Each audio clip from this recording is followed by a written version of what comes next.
हरे कृष्णा। तो आज मैं एक बहुत ही विशेष बच्चे के साथ यहाँ पर बैठा हुआ हूँ और इस बच्चे का नाम है माधव। तो माधव ऐसे भगवान श्री कृष्ण का नाम है। तो माधव जी का ये बहुत ही प्यारा सा ये मानव उन माधव का बड़ा अच्छा भक्त है। बहुत सारे ग्रंथ इस बच्चे ने याद किए हुए हैं। इतनी छोटी उम्र में इतना स्पिरिचुअल नॉलेज के लिए प्यास होना, ये बहुत ही अपने आप में अलग बात है। आजकल के बच्चे देखे नाम, अरे बाबा, वैसे बोला जाता था बच्चे मन के सच्चे, लेकिन आजकल के बच्चे नहीं रहे इतने सच्चे, बल्कि पूरे हैं कच्चे। लेकिन ये बच्चा जो है कुछ खास है। तो आइए जानते हैं माधव के बारे में माधव से ही। माधव, आपका हार्दिक स्वागत है इस इंटरव्यू में। तो आपने कितने शास्त्र याद कर लिए, उनके शास्त्रों के कुछ नाम बताइए जो कि आपने पढ़ लिए हैं, आपको पूरा समझ में आ गया है। तो उन शास्त्रों के नाम तो बताइए सबको। मैं 8 वर्ष का हूँ और मुझे 8 ग्रंथ याद हैं। उनका नाम क्या है? श्रीमद् भगवद गीता, भागवतम, चैतन्य चरितामृत, चाणक्य नीति, ईशोपनिषद, उपदेशामृत, ब्रह्म संहिता, पद्म पुराण। ये 8 के साथ इनकी है 60 गांठ। अरे बाबा, ये मतलब इसके लिए इंस्पिरेशन कैसे आई आपको? क्योंकि बच्चे आपकी उम्र के बच्चे होते हैं, नेटफ्लिक्स से पिक्चरें देख रहे होते हैं, गाना बजाना देख रहे होते हैं, लड़कों के साथ घूम रहे होते हैं, गुलेल से बेर तोड़ रहे होते हैं। लेकिन आपने इस उम्र में ये ग्रंथ पढ़ना सोचा कैसे? क्योंकि आजकल लोग पढ़ाई लिखाई कुछ करते नहीं है। ये तो अपने स्कूल की पढ़ाई नहीं करते, ग्रंथ तो दूर की बात। आप स्कूल की पढ़ाई भी कर लेते हो और ये ग्रंथ वाली पढ़ाई भी कर लेते हो। ये इसके लिए आपको प्रेरणा कैसे आई? जब मैं लॉकडाउन में था, 5 वर्ष का था मैं उस समय, तो मेरे फादर ने कहा मेरे से कि मनुष्य जन्म पाइया, राधा कृष्ण ना भजिया, जानिया सुनिया विष खाइनु। मनुष्य जन्म मिला है और तुमने राधा कृष्ण का भजन नहीं किया, जानिया सुनिया विष खानियो, जानबूझकर विष खाने के बराबर है। तो फिर मैंने एक श्लोक याद किया और जब अपने वैष्णव स्वामी महाराज को सुनाया श्लोक, तो महाराज ने कहा तो इस पे और ध्यान दो और तुम और सारे श्लोकास करो। तो तब मैंने एक दिन में 50 श्लोका याद करके आज 2000 श्लोका याद कर लिए हैं। और प्रभु जी की कृपा से और प्रभुपाद जी की कृपा से मैं इतने श्लोक याद कर पाया। वाह, मेरी कृपा से तो ये श्लोक याद नहीं किए होंगे, बिकॉज मेरे को भी इतने श्लोक याद नहीं है।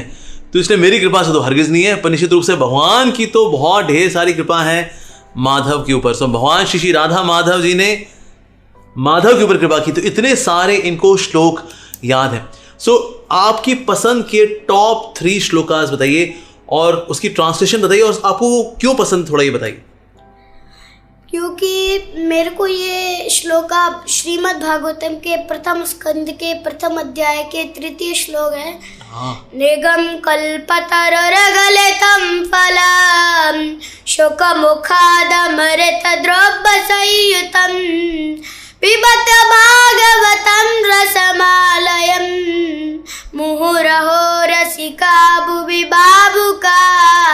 निगम कल्पतरुर्गलितं फलम। निगम ये वैदिक साहित्य, निगम कल्पतरु वृक्ष के समान, निगम कल्पतरुर गलितं फलम, गलिता पका हुआ फल है, गलितं फलम, शुकु मुखाद अमृत द्रव्य सहितम। ये सुखदेव गोस्वामी के मुख से निकला है, तो ये अमृत से भी बढ़कर हो चुका है, अमृत द्रव्य सहितम पिबत भागवतम रसमालयम मुहुरहो रसिका भुवि बाबुका। जो भी इस भागवत के रस का पान करता है, इसका जो पान करता है, पिबत भागवतम रसमालयम मुहुरहो रसिका भुवि बाबुका, वह इस संसार से, इस भौतिक जगत से और इस सृष्टि से पार हो जाता है और भगवान के धाम चला जाता है। दूसरा श्लोक मेरा फेवरेट है, श्रीमद् भागवतम के 4th स्कंद के 31वें अध्याय के 14वां श्लोक। यथा तरो मूलनिषेचनेन तृप्तति तस्कन्दभजो पशाखा प्राणोपहाराच्छतेन्द्रियाणां तथैव सर्वाणमुच्यते ज। यथा तरो मूलनिषेचनेन, जिस प्रकार हम वृक्ष के मूल में जल देते हैं, यथा तरो मूल निषेचनेन तृप्तति तस्कंद भजो शाखा, तो उसकी हर शाखा और हर पत्तियों तक पानी पहुंच जाता है। प्राणोपहाराच्छते इंद्रियाणाम, उसी प्रकार यदि हम अपने उदर में भोजन डालते हैं तो हमारी सारी इंद्रियां तुष्ट हो जाती है। प्राणोपहारच्यते इंद्रियाणां तथैव सर्वाहारमुच्यते। यदि आप भगवान अच्युत को प्रसन्न कर लेंगे, भगवान कृष्ण उन परम पुरुषोत्तर भगवान को प्रसन्न कर लेंगे, तो ये जो सारे देवता है वो अपने आप ही प्रसन्न हो जाएंगे। उसी प्रकार एक और श्लोक आता है, वो है भागवतम का लास्ट श्लोक ऑफ श्रीमद् भागवतम। अरे वाह। नाम संकीर्तन व्यस्य सर्व पाप प्रणाशनम प्रणामो दुख शब्दस्त्वं नमामि हरि परम। नाम संकीर्तन व्यस्य, जो ये संकीर्तन है, ये जो भगवान का हरिनाम है, नाम संकीर्तन व्यस्य सर्व पाप प्रणाशनम, सभी पापों को नष्ट करने वाला है। सर्व पाप प्रणाशनम प्रणामो दुख शब्दस्तम, और जो हमारे कष्ट और दुख है उनको भी मिटाने वाला है। दुख शब्दस्तम नमामि हरि परम। ऐसे में हरि, ऐसे में भगवान को प्रणाम करता हूँ, नमस्कार करता हूँ। वाह, यानी कि भगवान की नाम की महिमा आप जानते हो। तो आप अभी कितनी माला करते हो? ऐसे अभी आपकी बीट बैग है, अभी आप कितनी माला कर लेते हो? 10। इस उम्र का बच्चा 10 माला जब करे, 10 तो कमाल कर दिया रे माधव, क्या बात है। तो आप सुबह सुबह जपा कर लेते हो? कितने बजे आप जपा करते हो?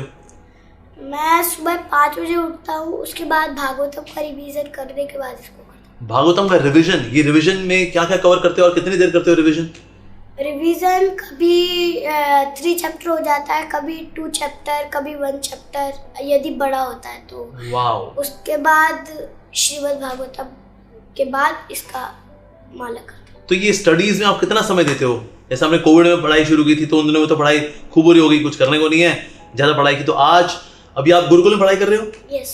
तो गुरुकुल में कितना समय जाता है और इसमें कितना समय जाता है? गुरुकुल में सुबह 7:30 बजे से लेके शाम के 4 बजे तक वहाँ रहता हूँ। उसके बाद यहाँ आता हूँ, उसके बाद अपना होमवर्क करके उसके बाद इसी में लगा रहता हूँ। अरे, तो खेलते कूदते नहीं होंगे? हमारे दोस्त यार तो खेलते कूदते होंगे। खेलना कूदने में कितना टाइम लगाते हो? खेलना कूदना बंद कर रखा है?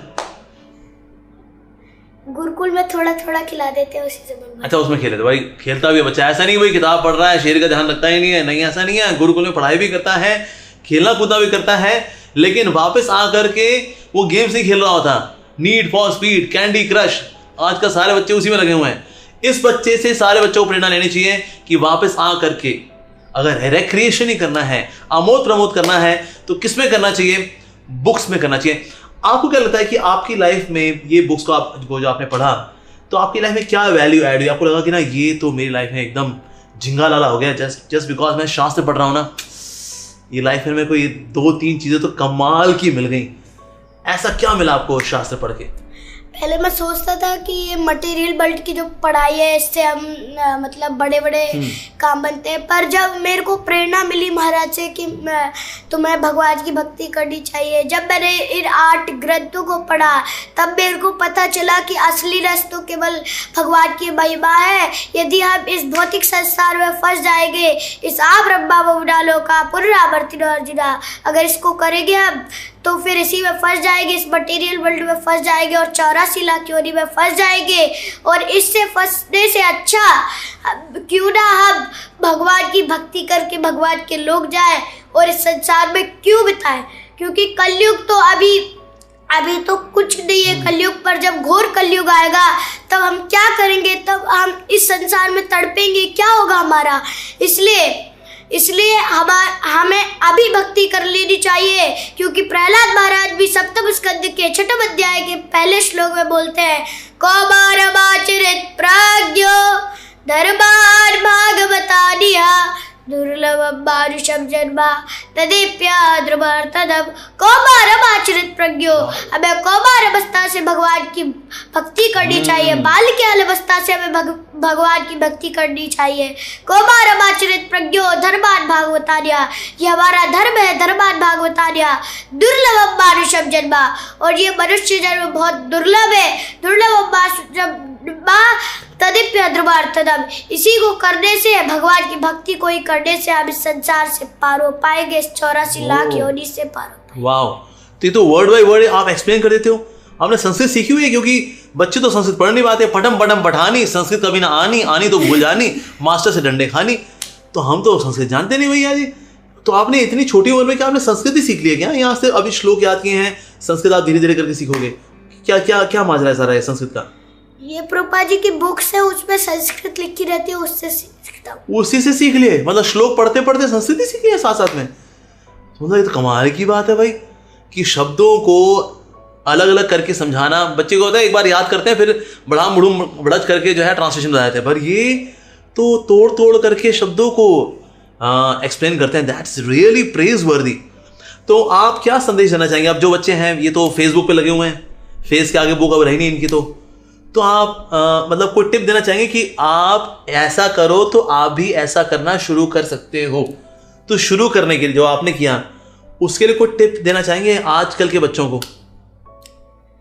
तो जैसे होता है कि बच्चे अभी फ़ोन चलाते हैं, उसमें गेम्स खेलते हैं, तो हमें धीरे धीरे बच्चों को प्रेरणा देनी चाहिए कि आप गेम्स खेलते हो, यदि आपका गेम्स बंद नहीं हो पा रहा है तो आप कृष्णास की गेम खेलो। जब कृष्णास की गेम खेलेगा तब उसको पूतना अगासुर की लीलाएं पता चलेगी, और जब वो पूतना की अगासुर की लीलाएं पता चलेगी तब उसका भगवान के मन में और श्रीमद् भागवतम में उसका मन लगेगा। जब श्रीमद् भागवतम में मन लगेगा तो वो फोन को छोड़ देगा और बस भगवान की भक्ति में लग जाएगा। श्रीमद् भागवतम को जब पढ़ेगा तब प्रभुपाद जी की कृपा से, जब प्रभुपाद जी की उस पर कृपा होगी तो वह आगे जाके ये सब कर सकता है। ओ, यानी कि अगर बच्चे हैं वो देखते हैं डोरेमोन, अब डोरेमोन का ना सर ना पाऊं डोरेमोन, तो डोरेमोन देखने के बजाय तुम लिटिल कृष्णा देख लो भाई। तो आपको कार्टून नहीं देखना ना, you want to watch a movie तो कृष्णा वाली मूवी देख लो। इस तरह से करते करते लीलाओं को पता लगेगा तो पढ़ाई करना शुरू कर दोगे। और एक बार भागवतम का टेस्ट आ गया तो ये सब निचले ये 4th क्लास जो तुम्हारे टेस्ट हैं ये सब बच्चों की लाइफ से निकल जाएंगे, and they will be happy. और ऐसा सादगी भरा उनका जीवन होगा, इतना ओज होगा, तेज होगा, जो कि इतने छोटे से बच्चे में देखिए कमाल की बात है। रोज 50 श्लोक याद करना, इससे मेमोरी कितनी अच्छी होगी। आप देखिए माधव की एक और जो चीज़ है वो है डिक्शन कितना क्लियर है उसका। जब हम संस्कृत के श्लोकों को पढ़ते हैं तो हमारा डिक्शन क्लियर होता है, बिकॉज संस्कृत ऐसी भाषा है जिसमें सारी परमुटेशन कॉम्बिनेशन मुंह की वो एक्सरसाइज हो जाती है उसकी, तो इसलिए डिक्शन भी क्लियर होता है, मेमोरी भी अच्छी होती है, वैल्यूज भी आती हैं। और ऐसा बच्चा कभी जीवन में डिप्रेशन में जा ही नहीं सकता जिसका इतना हाई वैल्यू सिस्टम है। तो माता पिता सोचे हमारा बच्चा तेरे को डिप्रेशन है, हाँ मम्मी, ये कभी ऐसे बच्चे की लाइफ में कभी आने वाला ही नहीं है। तो इसलिए वो खेलता भी है, पढ़ता भी है और साथ साथ में स्पिरिचुअल नॉलेज भी ले रहा है। सो आजकल के बच्चों को अगर रोल मॉडल चुनना है, अपना अगर हीरो चुनना है, so here is a role model, here is a hero to pursue. तो आपको क्या करना चाहिए? माधव की फोटो लेकर के फ्रेम करा करके अपने कमरे में रखनी चाहिए कि एक दिन मैं भी माधव के जैसा बनूंगा। बट थैंक यू माधव, आपने आकर के रियली इतना इंस्पायर किया। मैं really make Krishna bless you, you are already blessed child. ऐसा जन्म होना, इनके पिताजी भक्त हैं और इस्कॉन वृंदावन गुरुकुल में सेवा भी करते हैं। और अगर ऐसे परिवार में जन्म हुआ है, निश्चित रूप से Madhav is devotee from his previous birth. तो और इतनी यंग एज में भागवतम को लेकर टेस्ट है, दैट मीन्स वो फाइनल कुछ चैप्टर कुछ उसके बाकी हैं, ये पलट करके प्रभु के धाम निकल लेगा ये। लेकिन यहाँ ढेर सारी प्रीचिंग करके जाएगा निश्चित रूप से। So in future you will get to see many more YouTube videos of Madhav. अभी आज इस उम्र में है, बड़े होकर के बहुत कुछ बताने वाला है आप लोगों को, तो इसलिए आप लोग तैयार रहिए। ये आज का दिन है, ये आज का ये वीडियो है। Please mark my words, Amogh Lila Das is telling you in future you will get to see Madhav with more videos, more knowledge sharing in future. So thank you Madhav, we really love you so much. आप इतने प्यारे बच्चे हो and you are so blessed। और हम प्रार्थना करेंगे जो भी बच्चे देख रहे हैं वो आपसे प्रेरणा लें। और आज हमें बहुत सारे माधव चाहिए दुनिया को बदलने के लिए। So we really pray for that. We pray for good health of Madhav. May Krishna give him all kinds of protection.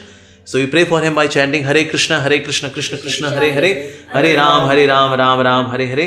May Shri Radha Madhav, Radha Shyam Sundar ji keep blessing our dear lovely child Madhav. बस मेरे बच्चे। So बहुत धन्यवाद आप लोगों का कि आपने वीडियो देखा। So stay tuned, देखते रहिए इस तरह के वीडियोस, इंस्पिरेशन लेते रहिए ऐसे प्यारे प्यारे भक्तों से जिनका एज का पता नहीं है, ये छोटे हैं लेकिन अरे बहुत कुछ है, तो इनका भविष्य बहुत ही उज्जवल है। So thank you very much for watching this video. Hare Krishna.